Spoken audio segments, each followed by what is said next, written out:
খাগড়াছড়ির গুইমারায় ৩ পাহাড়ি নিহত এবং ১৩ সেনা ও ৩ পুলিশ সদস্য আহতের ঘটনায় থমথমে অবস্থা বিরাজমান। ৩ পার্বত্য জেলায় অনির্দিষ্টকালের সড়ক অবরোধ চলছে। সেই সাথে খাগড়াছড়িতে তৃতীয় দিনের মতো বহাল রয়েছে ১৪৪ ধারা। জেলার সাথে ঢাকা, চট্টগ্রাম, রাঙামাটি সহ সারা দেশে যান চলাচল বন্ধ রয়েছে। অবরোধে ৩ দিন ধরে যানবাহন চলাচল বন্ধ থাকায় বিপাকে লোকজন। তবে অবরোধ কর্মসূচির প্রভাব নেই রাঙামাটিতে। সকাল থেকে শহরে যানবাহন চলাচল করছে। বিভিন্ন পয়েন্টে বাড়তি আইন শৃঙ্খলা বাহিনীর সদস্য মোতায়েন করা হয়। এদিকে রোববার খাগড়াছড়ির গুইমারায় ১৪৪ ধারার মধ্যেই দুষ্কৃতিকারীদের হামলায় ৩ পাহাড়ি নিহতের ঘটনায় স্বরাষ্ট্র মন্ত্রণালয়ের পক্ষ থেকে গভীর দুঃখ প্রকাশ করে খাগড়াছড়ি ও গুইমারায় শনি ও রোববারের সাম্প্রদায়িক সহিংসতার জন্য ইউপিডিএফকে দায়ী করে বিবৃতি দিয়েছে সেনাবাহিনী। রোববার রাতে সেনাবাহিনীর ফেসবুক পেজে বিবৃতিতে বলা হয়, ইউপিডিএফ ও এর অঙ্গ সংগঠনগুলো খাগড়াছড়ি ও গুইমারাতে পরিকল্পিতভাবে নাশকতা করেছে। এতে দাবি করা হয়, গত বছরের ১৯শে সেপ্টেম্বর খাগড়াছড়িতে মোটরসাইকেল চালক মামুনকে হত্যাকে কেন্দ্র করে দীঘিনালা ও রাঙামাটিতে ইউপিডিএফ কর্মীরা নিরাপত্তা বাহিনীর সাথে সংঘর্ষে জড়ায় এবং সাম্প্রদায়িক অস্থিতিশীলতা সৃষ্টির চেষ্টা করে। এ সময় ৩ জন নিহত সহ বেশ কয়েকজন এলাকাবাসী আহত হয়। ঘটনার ১ বছর পূর্তিতে ইউপিডিএফ পার্বত্য চট্টগ্রামের বিভিন্ন স্থানে প্রতিবাদ মিছিল করে এবং একই ঘটনার পুনরাবৃত্তির চেষ্টা করে। সেনাবাহিনী আরও জানায়, পার্বত্য এলাকাকে অস্থিতিশীল করতে এলাকার নারী ও স্কুলগামী শিশুদের নাশকতামূলক কর্মকাণ্ডে অংশগ্রহণে বাধ্য করছে ইউপিডিএফ।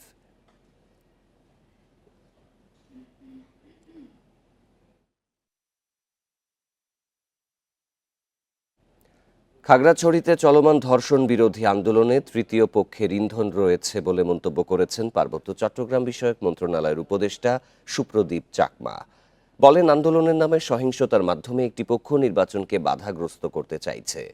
দুপুরে জেলা প্রশাসনের সম্মেলন কক্ষে এক মত বিনিময় সভায় এসব কথা বলেন তিনি। এ সময় পাহাড়ে অবৈধ অস্ত্রধারীদের বিরুদ্ধে ব্যবস্থা নেওয়ার হুঁশিয়ারি দেন উপদেষ্টা। অভিযোগ করেন, নতুন নতুন ইস্যু তৈরি করে পাহাড়কে অস্থিতিশীল করার চেষ্টা চলছে। সরকারের কাছে এই মুহূর্তের প্রধান চ্যালেঞ্জ নির্বাচন আয়োজন। নির্বাচন বানচালে জড়িতদের বিরুদ্ধে ব্যবস্থা নেওয়া হবে বলেও সতর্ক করেন উপদেষ্টা। খাগড়াছড়িতে ধর্ষণের প্রতিবাদ ঘিরে সংঘাতকে কেন্দ্র করে পৌর এলাকা ও জেলা সদরে জারি রয়েছে ১৪৪ ধারা। মোতায়েন রয়েছে পুলিশ, সেনাবাহিনী ও বিজিবি। যে ছেলে তার বয়স আমি বলতেছি ১৬ বছর, ১৭ বছর, ১৮ বছর, ইভেন ২০ বছর, তার কি এই ক্যাপাসিটি আছে যে ফার্মসুরি অথবা দীঘিনালা থেকে নিজের পয়সা খরচ করে দেশ প্ল্যান দেখানোর মতো? আমি মনে করি না। সুতরাং এখানে কেউ না কেউ ইন্ধন দিচ্ছে। সংসদ নির্বাচন সামনে রেখে জোরে সোরে চলছে বিএনপির প্রার্থী বাছাইয়ের কাজ। অক্টোবরের মধ্যেই প্রাথমিক তালিকা চূড়ান্ত করতে চায় দলটি। তফসিল ঘোষণার আগেই অন্তত ৭০% আসনে একক প্রার্থী চূড়ান্তের লক্ষ্য। ৩০০ আসনের মধ্যে অর্ধেক আসনে প্রার্থী মোটামুটি নির্ধারিত হয়েছে। শতাধিক আসনে থাকছে নতুন মুখ। আগামী জাতীয় সংসদ নির্বাচনের জন্য চলছে বিএনপির নানা প্রস্তুতি। মাঠ পর্যায়ের জরিপ ও সাংগঠনিক রীতি মেনে চলছে প্রার্থী বাছাই। এরই মধ্যে করা হয়েছে ৫টি জরিপ। গেল সপ্তাহে দলের স্থায়ী কমিটির বৈঠকে অক্টোবরের মধ্যে প্রার্থী চূড়ান্তের বিষয়ে আলোচনা করেন নেতারা। দলের জ্যেষ্ঠ নেতারা জানান, অধিকাংশ আসনে একক প্রার্থী চূড়ান্তের কাজ প্রায় শেষ পর্যায়ে। ১৫০ আসনের সম্ভাব্য প্রার্থী অনেকটাই নিশ্চিত হয়ে গেছে। বাকি আসনের প্রার্থী ঠিক করতে চলছে যাচাই বাছাই। আমরা যত সম্ভব দ্রুত আমাদের প্রার্থী মনোনয়নের কাজ আমরা সম্পন্ন করতে চাই। ভারপ্রাপ্ত চেয়ারম্যান ভার্চুয়াল সংযোগের মাধ্যমে কথাবার্তা বলছেন। যাকে প্রার্থী দিলে পাশ করার সম্ভাবনা বেশি থাকে তাকে আমরা প্রার্থী করব। আগামী নির্বাচনে শতাধিক আসনে আসতে পারে নতুন মুখ। তাদের অনেকেরই এটাই হবে প্রথম নির্বাচন। এলাকায় যার জনপ্রিয়তা আছে, জনগণ যাকে ভোট দিয়ে নির্বাচিত করবে, এটা তো তার প্রথম রিকোয়ারমেন্ট। দলের যার ত্যাগ আছে, দীর্ঘদিন দলের প্রতি বিশ্বস্ত ছিল এবং দলে অনেক আন্দোলন সংগ্রামে ভূমিকা রেখেছে, নিবেদিত প্রাণকর্মী, এটাও একটা ক্রাইটেরিয়া থাকবে। যেসব এলাকায় একাধিক প্রার্থী রয়েছেন সেখানে মনোনয়ন প্রত্যাশী সবাইকে নিয়ে আলোচনার ভিত্তিতে চূড়ান্ত করা হচ্ছে একক প্রার্থী। Jahanara Parvin, independent news, Dhaka.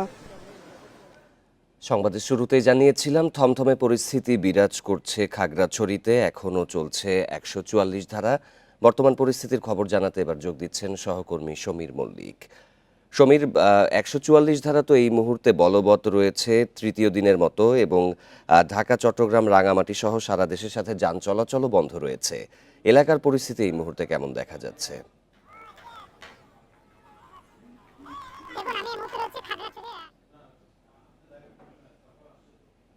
সেটি বন্ধ রয়েছে এবং গতকাল রাতে যে সমস্ত গাড়িগুলো ঢাকা থেকে খাগড়াছড়ির উদ্দেশ্যে নিয়ে এসেছিল তাদেরকে সকালবেলা নিরাপত্তা বাহিনী এরকম 15টার বেশি বাস খাগড়াছড়ি শহরে তারা নিরাপত্তা পৌঁছে দিয়েছেন। তবে এখন খাগড়াছড়ি শাপলা চত্বরে একেবারে খাগড়াছড়ির প্রাণকেন্দ্র আপনি দেখছেন, এখানে কিন্তু কয়েকটা খাবারের দোকান ছাড়া অধিকাংশ দোকান কিন্তু বন্ধ, এমনকি যে ওষুধের দোকান সেগুলো কিন্তু বন্ধ রয়েছে, যে কারণে আসলে সাধারণ মানুষ বিপাকে পড়েছে এবং এখানে যে বাজারগুলো রয়েছে সেখানেও কিন্তু পর্যাপ্ত খাদ্য সংকট, পর্যাপ্ত খাবারও নেই এখানে। একেবারে যে খাগড়াছড়ির যে উপজেলাগুলো রয়েছে দিঘিনালা, মহালছড়ি, মাটিরাঙ্গা সমস্ত উপজেলাগুলোর সাথে স্বাভাবিক যে সড়ক যোগাযোগ সেটা কিন্তু বন্ধ রয়েছে, যে কারণে আসলে মানুষের মধ্যে ভোগান্তি তৈরি হয়েছে। আপনি জানেন গতকালকে যে গুলমারার যে ঘটনাটি হয়েছে, 3জন যে পাহাড়ে নিহতের ঘটনায়, এটির জন্য আসলে আইসিআর পক্ষ থেকে ইউনাইটেড পিপলস ডেমোক্রেটিক ফ্রন্ট অর্থাৎ ইউপিডিএফ কে দায়ী করা হয়েছে এবং এই সহিংসতার জন্য তারা এই ইন্ধন দিচ্ছে বলেও গতকালকে পার্বত্য উপদেষ্টা সুপ্রদীপ চাকমা তিনি অভিযোগ করেছেন, যার এই দর্শনের ইস্যুটাকে সামনে নিয়ে এসে একটি তৃতীয় পক্ষ একটি ফায়দা নেওয়ার জন্য এই সহিংসতায় ইন্ধন দিচ্ছে এবং সেনাবাহিনীর যে বিবৃতি দিয়েছে আইসিআর এর মাধ্যমে সেটিতে সরাসরি অভিযোগ করেছে যে ইউপিডিএফ মূলত এই সংঘর্ষ বা সহিংসতার ঘটনাটি ছড়িয়ে দিচ্ছে। এবং গতকাল খাগড়াছড়িতে যে জরুরি মত বিনিময় সভা হয়েছিল সেখানে পার্বত্য উপদেষ্টাও একই কথা বলছে যে এখানে তৃতীয় একটি পক্ষ অর্থায়ন করছে এবং তাদের ইন্ধনেই কিন্তু এই যে সহিংসতার ঘটনা সেটি তৈরি হয়েছে। এবং গতকালকে আমরা সেখানে খাগড়াছড়ির বিভিন্ন আইন শৃঙ্খলা বাহিনীর সদস্যরা সেখানে উপস্থিত ছিল। পুলিশ সুপারের পক্ষ থেকে উনি বলেছেন যে ধর্ষণের ঘটনায় 3জন যে অজ্ঞাত আসামিকে দায়ী করে মামলা করেছিল, মামলা হওয়ার আগে কিন্তু পুলিশ একজনকে অ্যারেস্ট করেছে এবং বাকি যে 2জন রয়েছে সেই 2জনের পরিচয় কিন্তু ভিকটিম নিজেও নাকি বলতে পারছে না বলে পুলিশ সুপার আমাদেরকে জানিয়েছেন। অর্থাৎ পুলিশের পক্ষ থেকে যে সর্বোচ্চ চেষ্টা সেটা তারা নিয়েছেন এবং পুলিশ সুপার একটা অভিযোগ করেছেন যে এর আগেও কিন্তু খাগড়াছড়িতে ধর্ষণের ঘটনা হচ্ছে, কিন্তু ধর্ষণের ঘটনাকে কেন্দ্র করে এত বড় একটা ইস্যু গত 3 দিন ধরে খাগড়াছড়ি স্থবির হয়েছে, অবরোধ হয়েছে এবং এর পরম্পরা যে সমস্ত ঘটনাগুলো রয়েছে এখানে কালকে যারা এখানে মত বিনিময় সভা ছিল প্রত্যেকে মতামত দিয়েছে এখানে আসলে তৃতীয় পক্ষের ইন্ধনে এই সহিংসতার ঘটনাটা হয়েছে এবং আইসিআর এর বক্তব্যের মধ্যে দিয়ে এটি আরো বেশি স্পষ্ট হয়েছে।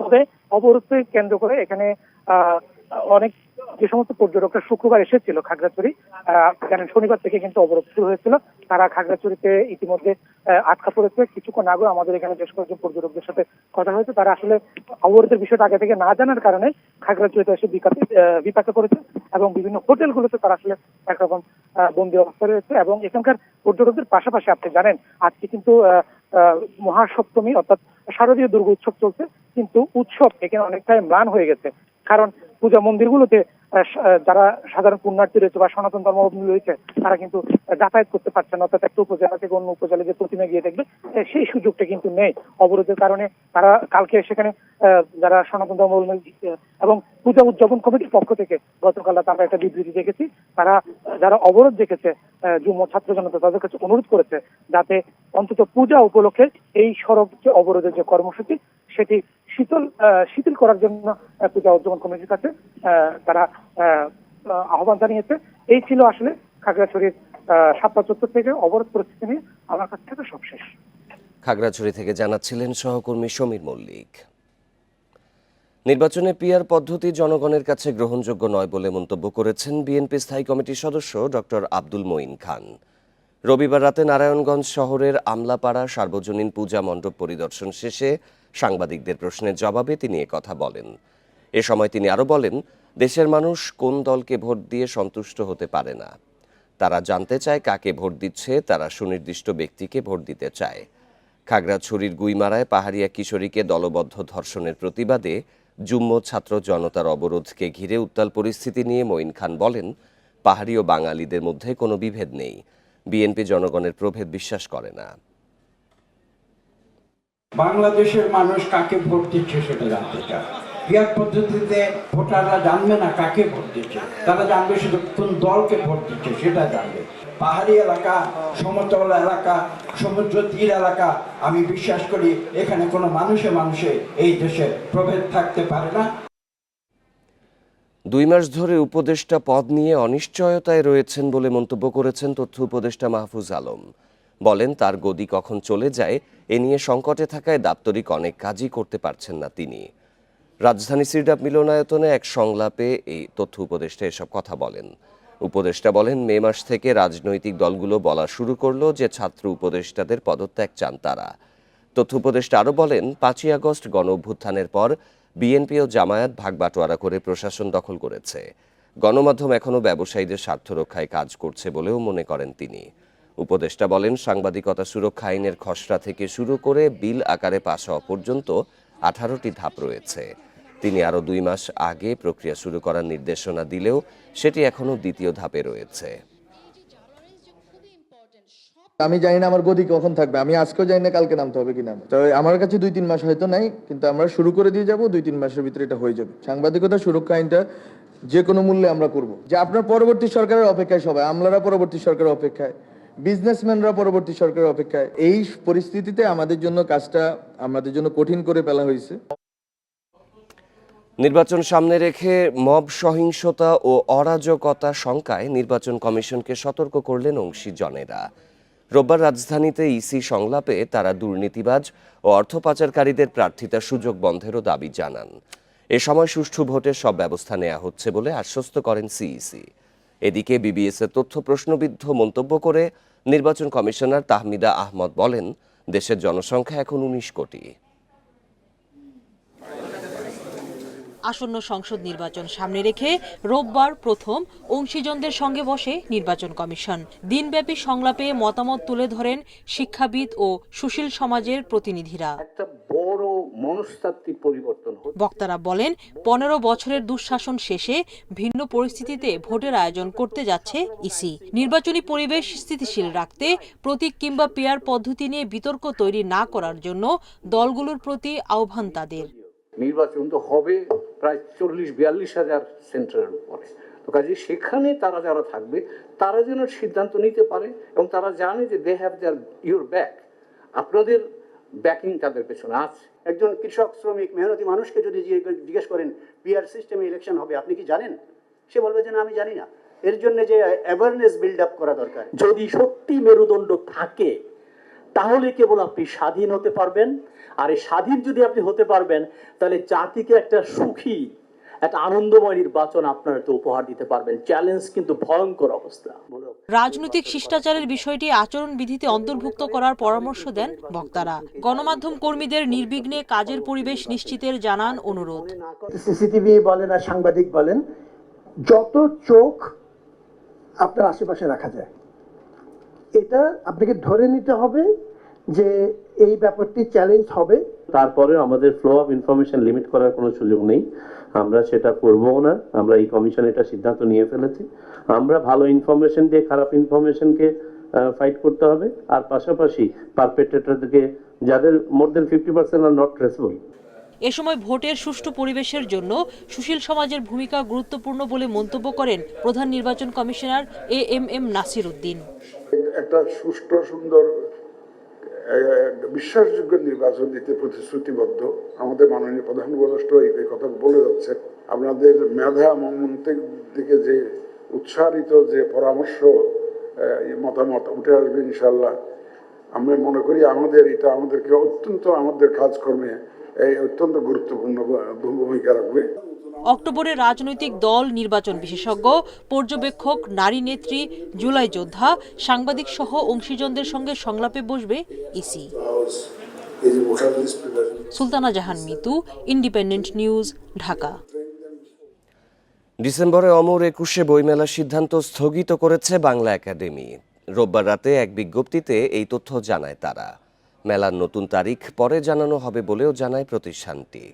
বিজ্ঞপ্তিতে বলা হয়, বইমেলা আসন্ন জাতীয় নির্বাচনের পরে আয়োজনের ব্যবস্থা গ্রহণ করতে হবে, এমন সিদ্ধান্ত নেয় স্বরাষ্ট্র মন্ত্রণালয়। এই সিদ্ধান্তের প্রেক্ষাপটে বাংলাদেশ পুস্তক প্রকাশক ও বিক্রেতা সমিতি ও সংশ্লিষ্ট সবার মতামতের ভিত্তিতে নির্ধারণ করা তারিখ স্থগিত করা হয়েছে। বিজ্ঞপ্তিতে আরও বলা হয়, প্রকাশক ও অন্য অংশীজনদের পরামর্শ অনুযায়ী পরবর্তী সময়ে নতুন তারিখ ঠিক করা হবে। এর আগে গত 18 সেপ্টেম্বর বাংলা একাডেমি এক বিজ্ঞপ্তিতে জানিয়েছিল, আগামী 17 ডিসেম্বর থেকে 17 জানুয়ারি 21শে বইমেলা অনুষ্ঠিত হবে।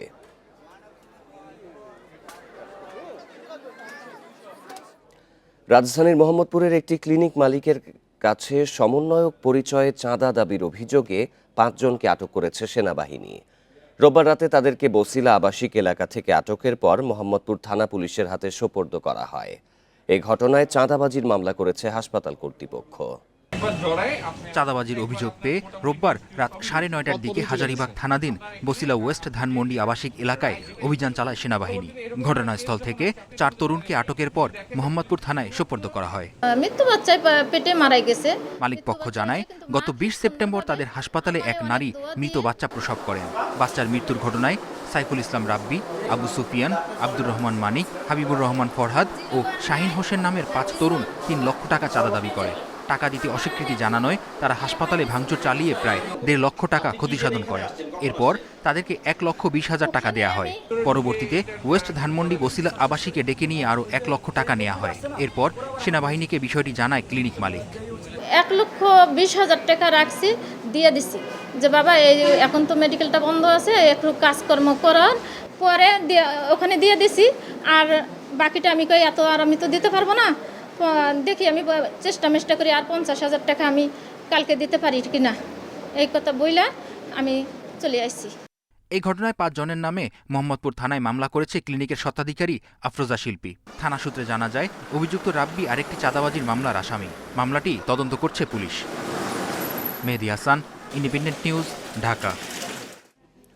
শারদীয় দুর্গোৎসবের মহাসপ্তমী আজ, কাল ষষ্ঠীতে আনুষ্ঠানিকতা শুরু হলেও আজ থেকেই মূল পূজা শুরু হবে। মূলত এই তিথি থেকেই শুরু হয় দেবীর অন্নভোগ।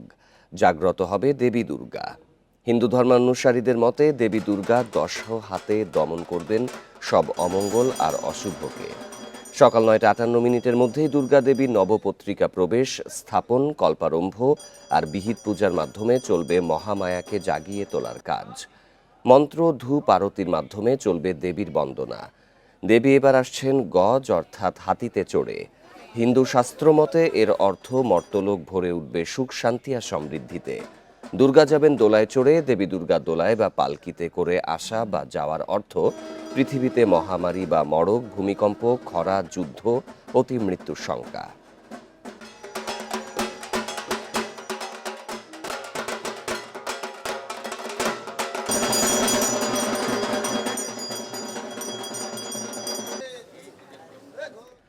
চট্টগ্রামের সাধারণ পূজা মণ্ডপের পাশাপাশি দ্যুতি ছড়াচ্ছে নানা বিষয়ভিত্তিক থিম পূজা মণ্ডপ। কোথাও তুলে আনা হয়েছে বাঙালি চিরায়ত পুতুল নাচ, কোথাও বা কলিযুগে অসুরের নির্যাতনের চিত্র, যা দেখতে এসব মণ্ডপে অতিরিক্ত সমাগম নানা বয়সী নারী পুরুষের। প্রতি বছরই নানা বিষয়ভিত্তিক পূজা মণ্ডপের আয়োজন থাকে চট্টগ্রামে। এবারও নগরীর দক্ষিণ কাট্রলির মণ্ডপে তুলে ধরা হয়েছে বাঙালির লোকজ উৎসবের অন্যতম অনুষঙ্গ পুতুল নাচকে। রঙ্গমঞ্চের মাধ্যমে, এই ভাবনাটার মাধ্যমে আমরা পুতুল নৃত্যকে এখানে প্রকাশ করতে চেষ্টা করেছি। পুতুল নৃত্যের সম্পর্কে আপনারা জেনে থাকবেন, এটা ভারতীয় উপমহাদেশের একটি প্রাচীন লোক সংস্কৃতি, যেটা দিন দিন হারিয়ে যাচ্ছে। যুগে যুগে যখনই অন্যায় অধর্ম মাথাচাড়া দিয়ে উঠেছে, তখনই কোনো না কোনো রূপে পৃথিবীতে এসেছেন দেবতারা। এমনই বিষয় তুলে ধরা হয়েছে হাজারী লেনের এই মণ্ডপে। আমাদের এবারে ভাবনা হচ্ছে কল্কি অবতার। যুগে যুগে যখনই অসুরের উৎপাত হয়েছে, তখনই ভগবান বিষ্ণু আপনার অবতার রূপে এসে এই পৃথিবীকে রক্ষা করেছেন। ভগবান বিষ্ণু অবতার রূপে, কল্কি অবতার রূপে এই ধরাধামে আসবেন এবং উনি এসে এই ধরাধামকে একটি শান্তি প্রতিষ্ঠা করবেন, অসুর নিধন করবেন।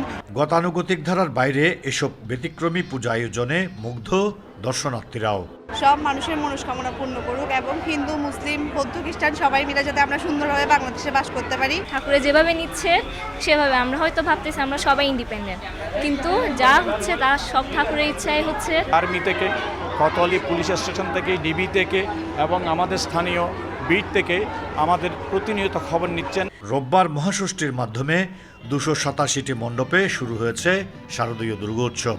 উৎসব নির্বিঘ্ন করতে নেওয়া হয়েছে বিশেষ নিরাপত্তা ব্যবস্থা। Ahsan Riton, Independent News, Chittagong.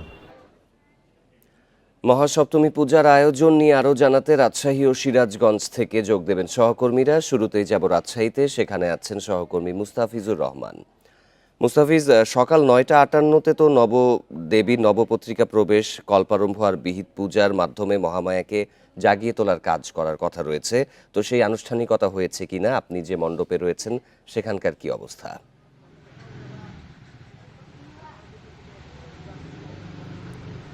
দেখুন, সকাল থেকেই কর্মযজ্ঞ শুরু হয়েছে, অর্থাৎ পূজা অর্চনা মন্ত্রপাঠ এটি শুরু হয়েছে এবং নবপত্রিকা যেটি বলছিলেন সেটি কর্মযজ্ঞ। এর মধ্যে আমরা দেখেছিলাম পুরোহিত যারা রয়েছেন বিভিন্ন মণ্ডপ ঘুরে দেখেছি, পুরোহিতরা তাদের প্রস্তুতি নিচ্ছেন এবং আজকে দেবীকে জাগ্রত করার অর্থাৎ তৃতীয় চক্ষু দানের যে কর্মসূচি রয়েছে, সেই সাথে 11টায় অঞ্জলি দান রয়েছে এবং আজকে বস্ত্রদান কর্মসূচির বস্ত্রদান সেটিও আজকে রয়েছে এবং সেই সাথে বলছেন আজকে নানা কর্মসূচি রয়েছে, অর্থাৎ মাকে স্বাগত জানানো থেকে শুরু করে জীবিত করার অর্থাৎ প্রাণদানের যে জাগ্রত করার যে বিষয়টি রয়েছে সেটিও কিন্তু আজকে সম্পন্ন হবে এবং আজ থেকেই দেবী জাগ্রত হবে এটি কিন্তু বলা হচ্ছিল এবং সেটি নবপত্রিকার মাধ্যমেই কিন্তু এই দেবীকে জাগ্রত করা হবে। এবং আজকে এখন থেকে আমরা দেখেছিলাম যে বিভিন্ন মণ্ডপগুলোতে, পূজা মণ্ডপগুলোতে সেখানে একসাথে যখন কর্মযজ্ঞ চলছে, সেই সাথে প্রতিমার কাছে যারা ভক্তরা রয়েছেন তাদের প্রত্যাশাও কিন্তু কম নয়, অর্থাৎ প্রত্যাশা করছেন যে দেবী তাদের যে শান্তি বয়ে নিয়ে আসবে, সুখ সমৃদ্ধি বয়ে নিয়ে আসবে, সেই সাথে অনাচার অবিচার সেগুলো দূর করবে, এই প্রত্যাশাগুলো কিন্তু থাকছে এবং প্রত্যেকেই আসছেন দেবীর চরণে।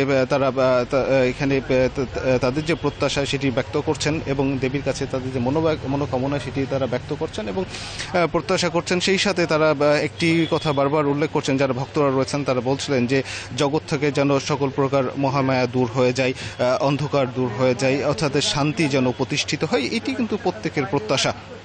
এখন পর্যন্ত আমরা রাজশাহীর যে মণ্ডপগুলোতে ঘুরেছি, এখান থেকে প্রত্যেকটিতে এখন সকালের যে নবপত্রিকার যে কর্মযজ্ঞ সেটি অব্যাহত রয়েছে এবং তারা কিন্তু একটি কথা বলছিলেন যে এবার মা এসেছেন গজে চড়ে, অর্থাৎ হাতিতে করে মা এসেছেন এবং দোলাই চেপে প্রতিমা অর্থাৎ দুর্গা বিদায় নেবেন এবং সেই সাথে তারা কিন্তু একটি কথা বলছিলেন যে এইবার তারা যে পুজো উৎসবের কথা বলা হয়েছিল, এবার আমরা দেখেছি যে ব্যাপক উৎসাহ উদ্দীপনা নিয়ে রাজশাহী শুধু মহানগরী নয়, রাজশাহী জেলা জুড়ে বলা যেতে পারে যে কোনো প্রকার শঙ্কা ছাড়াই এখানে আমাদের এখানে যে দুর্গা উৎসব, বাঙালি সনাতন ধর্মাবলম্বীদের সবচেয়ে বড় যে ধর্মীয় উৎসব দুর্গা উৎসবে সেটি অনুষ্ঠিত হচ্ছে এবং কোনো শঙ্কা নেই এই বিষয়ে। আইনশৃঙ্খলা বাহিনী থেকে সকলের প্রস্তুতি আমরা দেখেছি এবং আইনশৃঙ্খলা বাহিনী থেকে বলা হচ্ছিল তাদের সার্বিক প্রস্তুতি নেওয়া রয়েছে যে কোনো অনাকাঙ্ক্ষিত পরিস্থিতি মোকাবেলার জন্য এবং আমরা এবার দেখেছি প্রত্যেকটি পূজা মণ্ডপে একাধিক সিসি ক্যামেরার ব্যবস্থা করা হয়েছে এবং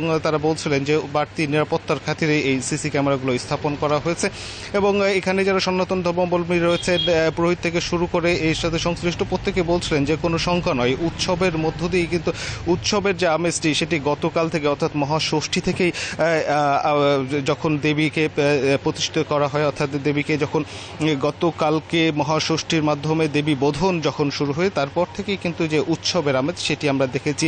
একদিকে যেমন ধর্মপ্রাণ মানুষ যারা রয়েছেন অর্থাৎ ভক্ত অনুরাগীরা রয়েছেন তাদের যেমন আনাগোনা রয়েছে, সেই সাথে বাড়তি বয়সের যারা তরুণ তরুণীরা রয়েছেন তাদেরও কিন্তু উৎসাহ উদ্দীপনা, বরঞ্চ তাদের উৎসাহ উদ্দীপনা আরও একটু বেশি। তারা বিভিন্ন মণ্ডপে ঘুরছেন, প্রতিমা দেখছেন এবং তারা তাদের মতো করে বিচার বিশ্লেষণ করছেন যে কোন মণ্ডপটি বেশি ভালো হয়েছে, কোন মণ্ডপটির সাজসজ্জা বেশি তাদেরকে আকর্ষণ করছে। এই বিষয়গুলো কিন্তু আমরা দেখেছি যে যারা তরুণ রয়েছে, নতুন প্রজন্মে যারা রয়েছে তারা কিন্তু এই বিভিন্ন মণ্ডপে ঘুরছেন, দেখছেন, প্রতিমা দেখছেন এবং সেই সাথে তারা মায়ের কাছে তাদের প্রার্থনা ব্যক্ত করছেন, প্রণাম করছেন এবং প্রত্যেকের প্রত্যাশা থাকছে যে এবার দুর্গা উৎসব যেন এবার দেবী যেন তাদের জন্য শান্তির বার্তা বয়ে নিয়ে আসেন এবং মহামায়া এবং জগৎ থেকে সকল প্রকার অকল্যাণগুলো যেন দূর করে দেন, এটি কিন্তু তাদের প্রত্যাশা এবং আমাদেরও প্রত্যাশা। মুস্তাফিজ সাথেই থাকবেন। এবারে সিরাজগঞ্জের পরিস্থিতি জানাতে যোগ দিচ্ছেন সহকর্মী দিলীপ কুমার গৌর।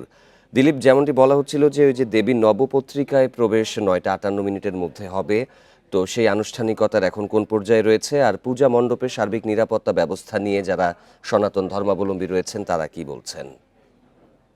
আজ হচ্ছে সপ্তমী পূজা। সনাতন ধর্মাবলম্বীদের যে দেবী বিগ্রহ উপস্থাপন করা, আজকে কিন্তু সেই দেবী বিগ্রহে প্রথম পুষ্পাঞ্জলি দিবে ভক্তবৃন্দ। আমি যদি আপনাকে দেখা যায়, আমি এখন আছি সিরাজগঞ্জ শহরের সর্ববৃহৎ যে আয়োজন শেরে বাংলা ঐক্য পূজা কমিটি, শেরে বাংলা ঐক্য পূজা কমিটির মন্দিরে। এই মন্দিরে কিন্তু আমরা দেখছি যে নবপত্রিকা স্থাপনের যে আনুষ্ঠানিকতা, সেই আনুষ্ঠানিকতা চলছে। আমরা এখানে কথা বলেছি পুরোহিতদের সাথে, তারা জানিয়েছেন যে আজকে দেবীর যে মঙ্গল প্রদীপ, দেশ এবং জাতির কল্যাণে শারদীয় দুর্গা উৎসব উপলক্ষে মঙ্গল প্রদীপ প্রজ্বলন করা হবে। সেই সাথে যে মঙ্গল ঘট, সেই ঘট স্থাপন করা হবে। আমরা এখানে দেখছি যে শেরে বাংলা ঐক্য পূজা কমিটির যে ঘটের স্থাপনের যে আনুষ্ঠানিকতা, সেটি কিন্তু চলছে। পাশাপাশি এখানে আমরা দেখেছি যে প্রদীপ প্রজ্বলন করা হয়েছে, এবং এই প্রদীপ প্রজ্বলনের মধ্য দিয়ে এই প্রদীপ কিন্তু দশমী পর্যন্ত থাকবে। পাশাপাশি এখানে যে দুর্গাপূজার যে পুষ্পাঞ্জলি, সেই পুষ্পাঞ্জলি হবে 11টায়। এখন কিন্তু আসলে আমরা দেখছি যে সপ্তমী পূজার যে দেবীর তৃতীয় চক্ষু যে প্রাণ প্রতিষ্ঠা করা হবে, সেই প্রাণ প্রতিষ্ঠার যে আনুষ্ঠানিকতা সেটাও চলছে। সিরাজগঞ্জে এবার 511টি মন্দিরে শারদীয় দুর্গাপূজা অনুষ্ঠিত হচ্ছে, এবং এই দুর্গাপূজা যাতে নির্বিঘ্ন করতে পারে সেই জন্য কিন্তু প্রশাসনের পক্ষ থেকে ব্যাপক নিরাপত্তা ব্যবস্থা গ্রহণ করেছে। আমরা দেখেছি যে বিভিন্ন মন্দিরে এখানে আনসার সদস্য এবং পুলিশ সদস্য মোতায়েন করা হয়েছে। পাশাপাশি সেনাবাহিনী, র্যাব এবং পুলিশেরও টহল টিম রয়েছে। জেলা পুলিশ সুপার ফারুক আহমেদ জানিয়েছেন যে এই বছরে যাতে উৎসবমুখর পরিবেশে সিরাজগঞ্জে দুর্গাপূজা অনুষ্ঠিত হয় এবং নির্বিঘ্ন যাতে করতে পারে সেই ব্যবস্থা কিন্তু করা হয়েছে। তবে সপ্তমী পূজার যে অঞ্জলি প্রদান, সেটি এখনো শুরু হয়নি। তবে আমরা দেখছি যে মঙ্গল ঘট স্থাপনের যে প্রক্রিয়া, সেটি কিন্তু এখানকার পুরোহিত করছে। প্রতিটি মন্দিরে কিন্তু আমরা দেখেছি যে আজকে যে দেবীর প্রাণ প্রতিষ্ঠা করা হবে, দেশের শান্তির কামনায় মঙ্গল প্রদীপ প্রজ্বলন করা হবে এবং মঙ্গল ঘট স্থাপন করা হবে, সেটা চলছে। এবং 11টার মধ্যে কিন্তু আজকে যে সপ্তমী পূজা, সেই সপ্তমী পূজার মূল পূজা শেষ হবে, এবং 12টার মধ্যে আজকে সপ্তমী শেষ হবে। আগামীকালকে অষ্টমী পূজার যে আয়োজন, সেই আয়োজন থাকবে। রাজশাহী ও সিরাজগঞ্জ থেকে মহাসপ্তমীর আয়োজনের খবর জানাচ্ছিলেন সহকর্মীরা। সাম্প্রদায়িক সম্প্রীতি নষ্ট করতে এখনো ষড়যন্ত্র করা হচ্ছে বলে মন্তব্য করেছেন বিএনপি সিনিয়র যুগ্ম মহাসচিব রুহুল কবির রিজভী। রোববার সন্ধ্যায় রাজধানীর রমনা কালী মন্দির পূজা মণ্ডপ পরিদর্শন শেষে তিনি আরও বলেন, ক্ষমতায় যাওয়ার জন্য একটি ইসলামী দল ভারসাম্য হারিয়ে ফেলেছে। এ সময় জামায়াতে ইসলামী কোনো স্বাধীন রাজনৈতিক দল নয় বলেও মন্তব্য করেন তিনি। উৎসব সবসময় মানুষে মানুষে বিচ্ছেদ নয়, যোগ সৃষ্টি করে। অথচ সমাজে অস্থিরতা সৃষ্টিতে অপচেষ্টা করছে ষড়যন্ত্রকারীরা। একটি ইসলামী দল ক্ষমতায় যাওয়ার জন্য মানসিক ভারসাম্য হারিয়ে ফেলেছে বলেও মন্তব্য করেন বিএনপির সিনিয়র যুগ্ম মহাসচিব রুহুল কবির রিজভী। রোববার সন্ধ্যায় রমনা কালী মন্দিরে শারদীয় দুর্গাপূজার মহাষষ্ঠীর উদ্বোধনী অনুষ্ঠানে যোগ দিয়ে তিনি বলেন, জামায়াত ইসলামী কোনো স্বাধীন রাজনৈতিক দল নয়, তারা অন্য কোনো দেশের দলের শাখা হিসেবে কাজ করে। দেশের অভ্যন্তরে নানা ধরনের চক্রান্ত চলছে, ষড়যন্ত্র চলছে, বিভিন্ন এলাকা অস্থির করে রাখার চলছে, প্রচেষ্টা চলছে। এটা কোনো বিচ্ছিন্ন ঘটনা নয়, এটা সবকিছুর মধ্যে যোগসূত্র আছে। তারা অপেক্ষা করছে এই পূজাকে নিয়ে কিছু করা যায় কিনা। এদিকে পল্টন কমিউনিটি সেন্টারে আয়োজিত পূজামণ্ডপ পরিদর্শন করেন বিএনপির স্থায়ী কমিটির সদস্য মির্জা আব্বাস। এ সময় তিনি অভিযোগ করে বলেন, আওয়ামী লীগের সময় হিন্দুরা নির্যাতনের পাশাপাশি দেশ থেকে পালাতে বাধ্য হয়েছে। বিতাড়িত হয়ে থাকে হিন্দুদের উপর, সেটা আওয়ামী লীগের সময় হয়েছে, সময় নয়। আপনাদের আত্মীয় যারা ভারত চলে গেছে, তারা কখন গেছে, কিভাবে গেছে, একটু হিসাব করে দেখবেন। বিএনপির সময় যদি 1% দিয়ে থাকে, আওয়ামী লীগের সময় গেছে 100%। তিনি আরও বলেন, যে কোনো সময়ের চেয়ে দেশ এবং সংখ্যালঘু সম্প্রদায় বিএনপির হাতে নিরাপদ ছিল। আনোয়ার সাদাত নূর, ইন্ডিপেন্ডেন্ট নিউজ, ঢাকা। আগামী নির্বাচনে সব ধর্মের মানুষের অংশগ্রহণ নিশ্চিতে কাজ করবে জাতীয় নাগরিক পার্টি এনসিপি, এমন মন্তব্য করেছেন দলটির আহ্বায়ক নাহিদ ইসলাম। রোববার সন্ধ্যায় ঢাকেশ্বরী মন্দিরে বাংলাদেশ পূজা উদযাপন পরিষদ ও মহানগর সর্বজনীন পূজা উদযাপন কমিটির সাথে সৌজন্য সাক্ষাৎ শেষে তিনি এসব কথা বলেন। এ সময় দুর্গাপূজা উপলক্ষে সনাতন ধর্মাবলম্বীদের শুভেচ্ছা জানান নাহিদ। তিনি বলেন, সম্প্রীতি ও অন্তর্ভুক্তিমূলক বাংলাদেশ গঠনে এনসিপি প্রতিশ্রুতিবদ্ধ, তাই সব ধর্মের মানুষের নিরাপত্তা নিশ্চিতের আহ্বানও জানান নাহিদ। এ সময় এনসিপির কেন্দ্রীয় নেতারা সহ বাংলাদেশ পূজা উদযাপন কমিটির নেতারা উপস্থিত ছিলেন। বাংলাদেশের লক্ষ্যকে সামনে রেখে সকল ধর্ম মতের মানুষের ঐক্যের ভিত্তিতে আমরা সামনের দিনে এগোতে চাই, যে অন্তর্ভুক্তিমূলক বাংলাদেশ গঠন করতে চাই, সেই বাংলাদেশে তাদের সমান মর্যাদা এবং সমান অধিকার নিশ্চিত হয়, সেই জন্য জাতীয় নাগরিক পার্টি কাজ করে যাবে। শেখ হাসিনার মানবতা বিরোধী অপরাধের বিচারিক কার্যক্রমের বড় অংশই শেষ। আন্তর্জাতিক অপরাধ ট্রাইব্যুনালে সর্বশেষ সাক্ষী তদন্ত কর্মকর্তা মোহাম্মদ আলমগীরের সাক্ষ্য গ্রহণ চলছে। ট্রাইব্যুনালে দেখানো 17 ভিডিওতেই ফুটে উঠেছে জুলাই অভ্যুত্থানের হত্যাযজ্ঞ। এসব ফুটেজ ফরেনসিক ও মেটা ডেটা পরীক্ষিত, জানিয়েছে প্রসিকিউশন। আর বিশ্লেষকরা বলছেন, ফ্যাসিবাদ টিকিয়ে রাখতেই এমন হত্যাযজ্ঞ চালায় স্বৈরাচার শেখ হাসিনা সরকার। যেহেতু এটা মেটা ডেটা থেকে এই তথ্যটা নেওয়া হয়েছে এবং যিনি ধারণ করেছেন তার মুঠোফোন নাম্বার, তার আইপি অ্যাড্রেস এবং সবচেয়ে বড় কথা হচ্ছে এই ভিডিওটি উনি যদি কাউকে ইমেলও করে থাকে, সেই ইমেলের ডিটেলস ওই যারা ফরেনসিক করেছে সে কর্তৃপক্ষের কাছে আছে। তারা বলেছেন 2041 সাল পর্যন্ত তারা ক্ষমতায় থাকবে।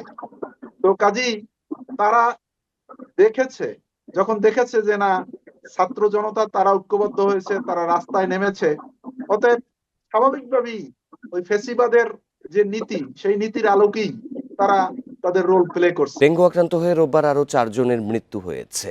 এদের সবাই ঢাকা সিটির বাসিন্দা।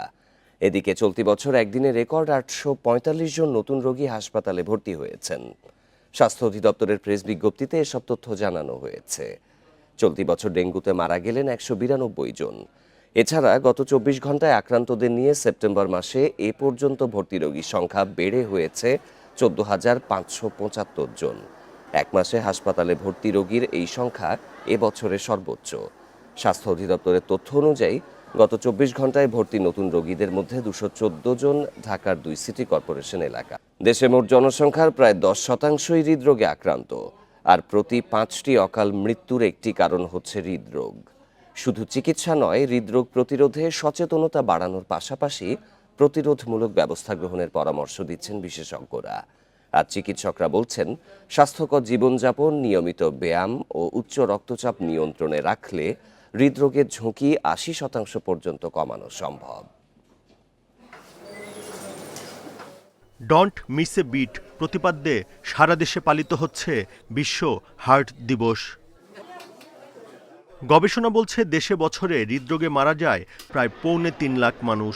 বিশেষজ্ঞ চিকিৎসকরা বলছেন, অস্বাস্থ্যকর খাবার, অনিয়ন্ত্রিত উচ্চ রক্তচাপ, অলস জীবনযাপনে বাড়ছে হৃদরোগের ঝুঁকি।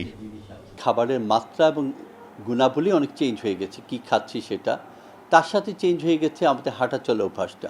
WHO রিকগনাইজ করছে যে এই বায়ু দূষণ, শব্দ দূষণ, কার্ডিওভাস্কুলার ডেথ, মৃত্যু ঝুঁকি বাড়ানোর কিংবা হসপিটালাইজেশন বাড়ানোর অন্যতম কারণ হিসেবে একটা নিয়ামক হিসেবে কাজ করছে। হৃদরোগকে বলা হয় নীরব ঘাতক। লক্ষণ না থাকলেও সচেতন হওয়ার তাগিদ চিকিৎসকদের। ভাত, মাখন, পনির সাদা একটু অ্যাভয়েড করেন, লাল ধরনের খান। আর আরেকটা ছিল যে দেখবেন যে যার পা বেশি কম খান, যত পা তত না। আপনি চিংড়ি মাছ অনেক পা, এটাকে অ্যাভয়েড করেন। আপনি গরু 4 পা, একটু কম খান। মাছে কোনো পা নেই, তাহলে পাটা যদি কম তত কম খান। সিম্পল, আপনি যদি খাওয়াটা চেঞ্জ করতে পারেন লাইফস্টাইল আর একটু এক্সারসাইজ করেন, হার্টের রোগ অনেক কমানো সম্ভব। ধূমপান করি কিংবা সাদা জর্দা খয়ের গুল যেভাবে তামাকটা সেবন করি না কেন, সেটা আমার ক্ষতি করবেই। কাজে এগুলো কিন্তু প্রিভেন্টেবল। আমরা যদি এই ফ্যাক্টরগুলো কাজ করি, জনসচেতনতা বাড়ায়, নিজেরা ইনভলভ হই, জনগণকে ইনভলভ করি, তাহলে কিন্তু এই রিস্ক ফ্যাক্টরগুলো কমিয়ে আমরা এই হৃদরোগ বা এর সাথে রিলেটেড রোগগুলো কমানোর অনেক বড় সুযোগ করে দিই। আবার আমার ঘুমটা হলো, কিন্তু সেটা 4 ঘন্টা 5 ঘন্টা মাত্র ঘুমোলাম, এটা কোনো কাজের কথা হলো না। আমাকে এডুকেট ঘুমাতে হবে। বিশেষজ্ঞরা বলছেন, শুধুমাত্র উচ্চ রক্তচাপ নিয়ন্ত্রণে রাখতে পারলে হৃদরোগের ঝুঁকি কমানো যাবে 50%। Buddhadeb Kundu, independent news, Dhaka. জেলা পর্যায়ের হাসপাতালগুলোতে হৃদরোগীদের জন্য নেই পর্যাপ্ত চিকিৎসা সেবার ব্যবস্থা। বেশিরভাগ হাসপাতালে নেই বিশেষজ্ঞ চিকিৎসক ও প্রয়োজনীয় যন্ত্রপাতি। সিসিইউ এর ব্যবস্থা আছে হাতে গোনা কয়েকটিতে।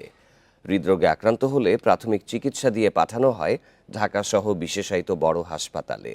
এতে রোগীদের অবস্থা জটিল হওয়ার পাশাপাশি বাড়ে মৃত্যু ঝুঁকিও। কুষ্টিয়ায় ২৫০ শয্যার জেনারেল হাসপাতালে হৃদরোগ চিকিৎসার জন্য আশপাশের ৪ জেলা থেকে আসেন রোগীরা। সিসিইউ সহ সব ধরনের ব্যবস্থা থাকলেও অবহেলা আর ভোগান্তির অভিযোগ তাদের। অস্বাস্থ্যকর পরিবেশে একদম বারান্দা, যেখানে জায়গাও নেই, একদম বারান্দাতে, নিচতলা বারান্দাতে শোয়ায় রাখা হয়েছিল। সিসিইউ সহ পর্যাপ্ত সুবিধা না থাকায় মেহেরপুর জেনারেল হাসপাতাল থেকে আশঙ্কাজনক রোগীদের পাঠাতে হয় কুষ্টিয়া কিংবা ঢাকায়। অন্যদিকে ৫ বছর ধরে শূন্য বাগেরহাট জেলা হাসপাতালের হৃদরোগ বিশেষজ্ঞের পদটি। এই রোগীদের জন্য অতি জরুরি হচ্ছে সিসিইউ, কিন্তু আমাদের এখানে সিসিইউ নেই। তবে বিকল্প হিসেবে আইসিইউ রেজিডিউতে রেখে আমরা এই রোগীগুলোকে প্রাথমিকভাবে চিকিৎসা দিয়ে থাকি।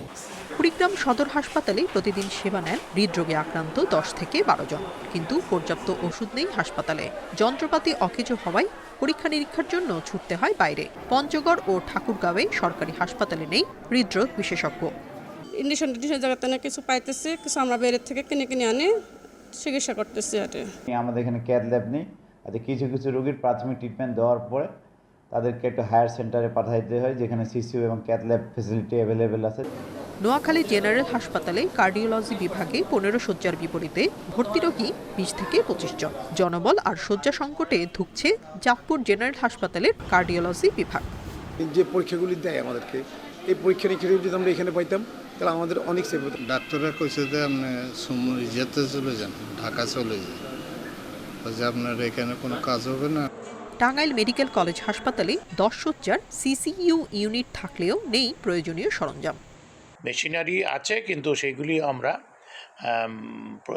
সঠিক জনবল এবং প্রশিক্ষণের অভাবের কারণে আমরা চালু করতে পারছি না। বিশেষজ্ঞ চিকিৎসক, যন্ত্রপাতি ও সিসিইউ না থাকায় সেবাবঞ্চিত চাঁপাইনবাবগঞ্জ ও নাটোর সদর আধুনিক হাসপাতালের হৃদরোগীরা। হার্টের রোগী বা এরকম এমার্জেন্সি রোগীদের দ্রুত এখান থেকে রাজশাহী রেফার করে দেয়। ইমার্জেন্সিতে দিয়ে ট্রিটমেন্ট দেওয়ার পরে রাজশাহীতে দিয়ে দেয়। এখানে ভালো হার্টের ডাক্তার হলে আমরা উপকৃত হইতাম। জনবল সংকটে পিরোজপুর ও জামালপুরের সরকারি হাসপাতালে নেই হৃদরোগের চিকিৎসার ব্যবস্থা। হাওর অধ্যুষিত সুনামগঞ্জ কিংবা হবিগঞ্জের সরকারি হাসপাতাল থেকে সংকটাপন্ন রোগীদের পাঠাতে হয় সিলেটে। Tania Nasrin, Independent News. এ নিয়ে আরও জানাতে টাঙ্গাইল থেকে যোগ দিচ্ছেন সহকর্মী মামুনুর রহমান। মামুন, টাঙ্গাইলে যদি কেউ হৃদরোগে আক্রান্ত হয় তাহলে কি বিশেষজ্ঞ চিকিৎসক, যন্ত্রপাতি বা সিসিইউ এগুলোর পর্যাপ্ত অবস্থান রয়েছে কি, বা এই সেবাগুলো কি এখানকার রোগীরা পেয়ে থাকেন?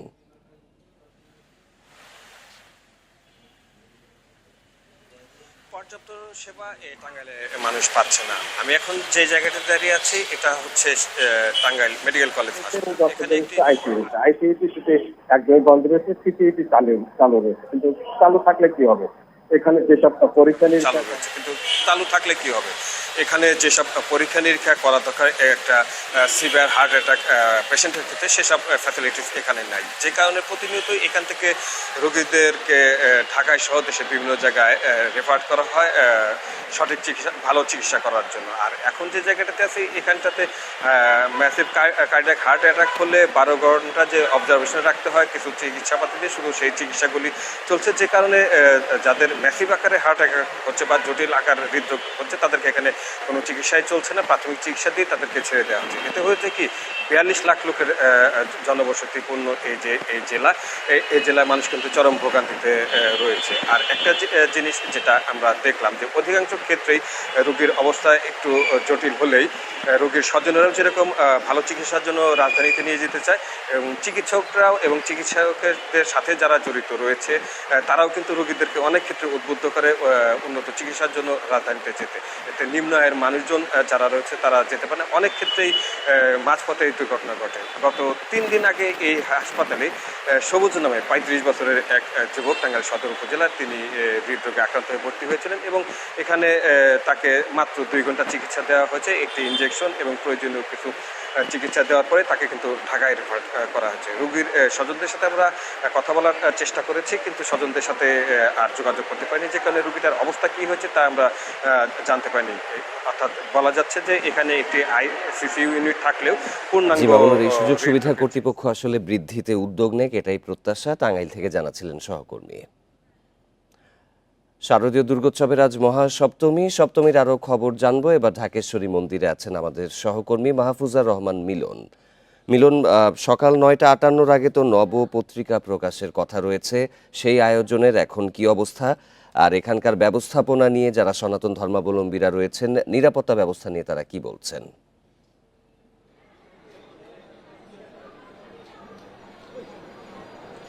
ধন্যবাদ। দেখুন, আমি এই মুহূর্তে আছি রাজধানীর ঢাকেশ্বরী মন্দিরে। আমি যদি আপনাদেরকে বলি, এখানকার নিরাপত্তা অবস্থা কিন্তু খুবই ভালো, এবং যারা পুরোহিতরা আছেন এবং যারা পূজা অর্চনা করছেন তারা কিন্তু শান্তিপূর্ণভাবে তাদের উৎসব পালন করছেন এবং সবাই কিন্তু অনেক আনন্দমুখরিত অবস্থায় রয়েছেন।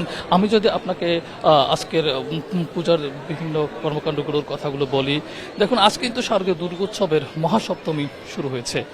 পঞ্চমীতে বোধন এবং ষষ্ঠীতে তিথিতে আমন্ত্রণ অধিবাস ও ষষ্ঠী বিহিত পূজার মধ্য দিয়ে আজ শুরু হয়েছে সনাতন ধর্মাবলম্বীদের সবচেয়ে বড় ধর্মীয় অনুষ্ঠান শারদীয় দুর্গোৎসব। এবং আজকে সপ্তমীতে আমরা যে জিনিসটি আমরা দেখতে পাচ্ছি যে গতদিনে কিন্তু আনুষ্ঠানিকতা শুরু হলো, মূল পর্বটি আজকের দিনে কিন্তু জাগ্রত হবে দেবী দুর্গা এবং 10 হাতে দমন করবেন সকল অমঙ্গল। এবং আমরা যদি বলি যে আজকের দিনে কিন্তু 9টা 58 থেকে দেবী দুর্গার নবপত্রিকা প্রবেশ স্থাপন, সপ্তমেদি কল্পরম্ভ আর বিহিত পূজার মাধ্যমে চলবে মহামায়াকে জাগিয়ে তোলার কাজ। মন্ত্র, ধূপ, আরতির মাধ্যমে চলবে দেবীর বন্দনা। আমি যদি আপনাদেরকে আরো একটু জানিয়ে রাখি, এবার কিন্তু দেবী দুর্গা আসছেন হাতিতে চড়ে। হিন্দু শাস্ত্র মতে এর অর্থ মর্তলোকে ভরে উঠবে সুখ, শান্তি, সমৃদ্ধিতে। দুর্গা যাবেন দোলায় চড়ে। আমি যদি আপনাদেরকে আরো একটু জানিয়ে রাখি, এখানে যে জিনিসটা বলা হচ্ছে যে দেবী দুর্গার দোলায় বা পালকিতে করে আসা বা যাওয়ার অর্থ পৃথিবীতে মহামারী বা মরক, ভূমিকম্প, খরা, যুদ্ধ, আমৃত্যুর সংখ্যা। তো আমি যদি আপনাদেরকে আরো এই বিষয়টি সম্বন্ধে একটু জানিয়ে রাখি যে নবপত্রিকা জিনিসটা আসলে তারা কিভাবে পালন করবেন। আজকের দিন থেকে মূলত নবপত্রিকার যে বিষয়টি তারা পালন করবে, এবং এর অর্থটি আসলে আক্ষরিক অর্থ হচ্ছে যে 9টি গাছের পাতা। 9টি গাছের পাতা, তো কদলী বা রাস্তা, কলা, কচু, হরিদ্রা, জয়ন্তী, বিলম্ব, দারিম্ব, অশোক, মান ও ধান, এরকম বিভিন্ন উদ্ভিদকে দিয়ে তারা আর কি এই নবপত্রিকার এই পূজাটি তারা পালন করছেন। এবং আমরা এখানে যদি আপনাদেরকে দেখানোর চেষ্টা করি, এখানে কিন্তু পুরোহিতরা রয়েছেন, তারা কিন্তু বিভিন্নভাবে পূজা অর্চনা করছেন, এবং যারা ভক্তবৃন্দ আছেন তারা কিন্তু এখানে আস্তে আস্তে এখানে কিন্তু ক্রমশ ভক্তবৃন্দের সংখ্যা বাড়ছে। এবং আমি যদি আপনাদেরকে জানিয়ে রাখি যে ঢাকেশ্বরী মন্দিরে কিন্তু ব্যাপক উৎসাহ উদ্দীপনার মধ্য দিয়েই কিন্তু আজকে এই দুর্গোৎসব চলছে। এবং আমি যদি আপনাদেরকে আরও জানিয়ে রাখি যে আগামীকাল মঙ্গলবার অনুষ্ঠিত হবে মহা অষ্টমী এবং কুমারী পূজা, এবং তারপর বৃহস্পতিবার প্রতিমা বিসর্জনের মধ্য দিয়ে দুর্গোৎসবের সমাপ্তি ঘটবে। এবং এবং এরই মধ্যে কিন্তু আমাদেরকে এখানকার পূজা উৎসব পরিষদের যারা আছেন তারা জানিয়েছেন যে দেশে এবার 33,355টি মণ্ডপে এবং মন্দিরে পূজা উৎসব পালিত হচ্ছে।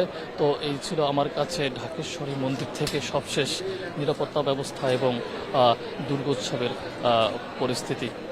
মহাসপ্তমীর আয়োজনের খবর ঢাকেশ্বরী মন্দির থেকে জানাচ্ছিলেন সহকর্মী মাহফুজার রহমান মিলন। আগামী বছরের জন্য 3টি হজ প্যাকেজ ঘোষণা করেছে সরকার। এতে গতবারের তুলনায় খরচ কমেছে প্রায় 17,000 টাকা। রোববার সচিবালয়ে ধর্ম উপদেষ্টা হজ প্যাকেজ ঘোষণা করেন। সরকারি বেসরকারি 2 মাধ্যমেই নিবন্ধন চলবে 12 অক্টোবর পর্যন্ত।